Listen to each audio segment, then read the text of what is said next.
வணக்கம். இந்த பதிவு எதை குறித்தியது என்றால், பேரறிவாளன் கடந்த 2 நாட்களுக்கு முன்பாக தமிழ்நாடு, புதுச்சேரி பார் கவுன்சிலிருந்து தன்னை வழக்கறிஞராக என்ரோல் செய்து கொண்டார் என்ற செய்தியை கேட்டு தான் இந்த பதிவு. நம்ம எல்லாம் தெரிந்தவாறு பாரத ரத்னா ராஜீவ்காந்தி அவர்கள் அவருடன் சேர்ந்து 15 நபர்கள் இரத்தமும் சதவுமாக வெடித்து கொல்லப்படுவதற்கு காரணமாக இருந்த இந்த பேரறிவாளன் இன்று நம்முடன் சேர்ந்து வழக்கறிஞர் தொழில் செய்வதற்காக பதிவு செய்து கொண்டதை கண்டிக்கும் விதமாக இந்த பதிவு.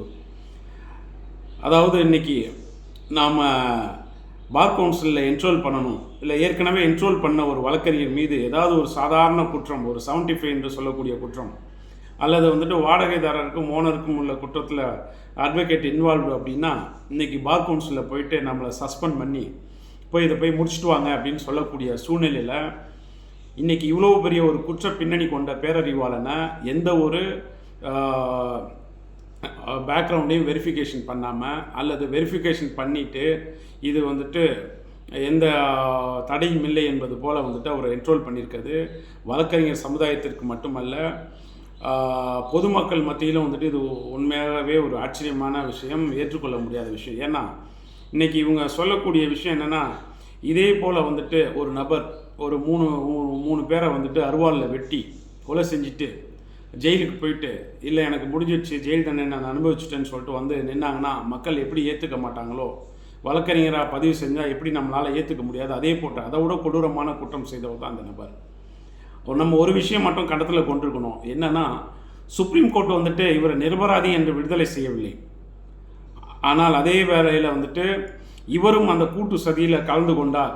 ராஜீவ்காந்தி கொல்லப்படுவதற்காக தான் இந்த பேட்டரி செய்யப்படுகிறது என்பதை தெரிந்து தான் அந்த பேட்டரி அவர் வாங்கி கொடுத்தார், செய்து கொடுத்தார் என்பது ட்ரையல் கோர்ட்டில் மட்டுமல்ல, உயர்நீதிமன்றத்தில் மட்டுமல்ல, உச்சநீதிமன்றம் வரை நிரூபணம் செய்யப்பட்டு அவருக்கு தூக்கு தண்டனை கொடுத்து, பின்பு காங்கிரஸ் கட்சியினுடைய தலைவி சோனியா காந்தி அவருடைய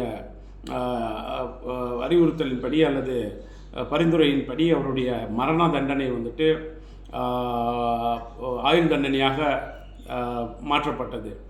அது அந்த வேளையில் உச்ச நீதிமன்றமானது தனக்கு உண்டான பிரத்யோக அதிகாரத்தை பயன்படுத்தி தமிழக அரசானது அவனுடைய கருணை மனுவை குறித்த காலத்தில் கன்சிடர் பண்ணல அப்படின்றதுக்காகவும், இன்னொன்று அவருடைய உடல்நிலையை காரணம் காட்டியும் அவரை முன்கூட்டியே அவரை ஜெயிலிலிருந்து விடுதலை செய்தார்கள். ஆனால் அதே நேரத்தில் இன்று சட்டப்பிரிவு 24A பயன்படுத்தி கொண்டு என்ன சொல்கிறாங்க அப்படின்னு கேட்டால், அவர் ரிலீஸ் ஆகி 2 வருஷம் ஆச்சு, அதனால் ஆட்டோமேட்டிக்காக அவர் என்ரோல் பண்ணுறதுக்கு எல்லா அதிகாரமும் இருக்குது அப்படின்னு சொல்கிறாங்க. என்னை பொறுத்தவரை நான் என்ன சொல்கிறேன் அப்படின்னா, அவர் ஃபுல்லாக ஒரு கன்விக்ஷனை அவர் அனுபவித்து வரவில்லை. மாறாக ஒரு சில சட்ட நுணுக்கங்களை பயன்படுத்தி அதனால் மட்டும்தான் அவர் உள்ளே வந்தார். அதனால் அந்த 24A உள்ள ப்ரொவிஷோ இந்த பேரறிவாளன் போன்ற நபர்களுக்கு கண்டிப்பாக அவருக்கு பயன்படுத்த முடியாது. அதே வேளையில் அதே 24A ஸ்மால் ஏல என்ன சொல்லியிருக்காங்கன்னா, a person is not having a moral tribute அந்த பர்சன் கூட bar council of Tamil Nadu and புதுச்சேரியில் என்ரோல் பண்ண முடியாது அப்படின்ற மாதிரி சொல்லியிருக்கு. ஸோ இந்த மாதிரியான ஒரு நடைமுறை இருக்கும் பொழுது இப்போ bar council of Tamil Nadu and புதுச்சேரிக்கு எலெக்ஷன் முடிஞ்சு அதனுடைய உறுப்பினர்கள் இன்னும் தேர்வு செய்யப்படவில்லை. அதே நேரத்தில் இவரை அட்ஹாக் கமிட்டி தான் இவரை பரிந்துரை செய்து இவரை வழக்கறிஞராக பரிந்துரை செய்ததாக செய்திகள் வருவதை நாம் கேட்க முடியுது. அட்ஹாக் கமிட்டிக்கு போலீஸ் வெரிஃபிகேஷன் ரிப்போர்ட்டில் கண்டிப்பாக இவர் இந்த குற்ற பின்னணி கொண்டவர் என்பது கண்டிப்பாக தெரிந்திருக்கும். அந்த அந்த அந்த சூழ்நிலையின் அடிப்படையில் அட்ஹாக் கமிட்டி இவரோட என்ரோல்மெண்ட்டை ஒத்தி வைத்து எலெக்ட் செய்யப்பட்ட நிர்வாகிகள் வந்ததுக்கப்புறம் அவரை பரிசீலனை செய்திருக்கலாம் ஒன்று. அல்லது அப்படியே பரிசீலனை செய்தாலும் கூட நான் ஏற்கனவே சொன்ன போல் 24A ஸ்மால் ஏல when a person is not having a moral tribute அப்படியாப்பட்ட நபர்கள் கண்டிப்பாக இவர் ஒரு வழக்கறிஞராக பதிவு செய்ய முடியாது. இப்படியாப்பட்ட ஒரு நபர் தன்னை வழக்கறிஞராக பதிவு செய்து கொண்டார் என்ற செய்தி பொதுமக்கள் மத்தியில் அது அடையும் பொழுது என்ன ஆகும்னா, ஸோ எந்த குற்றம் பண்ணாலும் நம்ம வந்துட்டு ஒரு வழக்கறிஞராக இருந்து, அதாவது கருப்பு போர்வைக்குள் ஒளிந்து கொள்ளலாம் என்பது போன்ற ஒரு மாயையை, ஒரு தோற்றத்தை உருவாக்கும். அப்போ இது வந்துட்டு வழக்கறிஞர்கள் மீது மக்கள் மத்தியில் உள்ள ஒரு செல்வாக்கை, ஒரு நன்னடத்தையை வந்துட்டு குலைப்பதாக அமையும். நல்வாய்ப்பாக வந்துட்டு பேரறிவாளனுக்கு 54 வயது ஆகிவிட்டது. அவருக்கு மட்டும் வயது கம்மியாக இருந்தால் இப்போது இருக்கக்கூடிய நபர்கள் வந்துட்டு அவரை உயர்நீதிமன்ற நீதிபதியாக கூட மாற்றி அலங்கரித்து கூட வந்துட்டு சந்தோஷப்பட்டிருப்பார்கள் போல. அப்படிப்பட்ட சூழ்நிலையில் இப்படிப்பட்ட நபர் வந்துட்டு அவர் பிஎல் படிக்கட்டும், அதில் மாற்று கருத்து இல்லை, சட்டம் எல்லாம் தெரிஞ்சுக்க வேணும், அது அடிப்படை உரிமை. ஆனால் அதே வேளையில் வந்துட்டு ஒரு ஒழுங்கு, ஒரு ஒரு பேசிக்கான வந்துட்டு ஒரு குவாலிஃபிகேஷன், அதாவது நன்னடத்தை இருக்க வேண்டிய ஒரு நபர் ஒரு வழக்கறிஞராக தொழில் செய்ய வேண்டுமென்றால் ஒரு நன்னடத்தை வேணும்.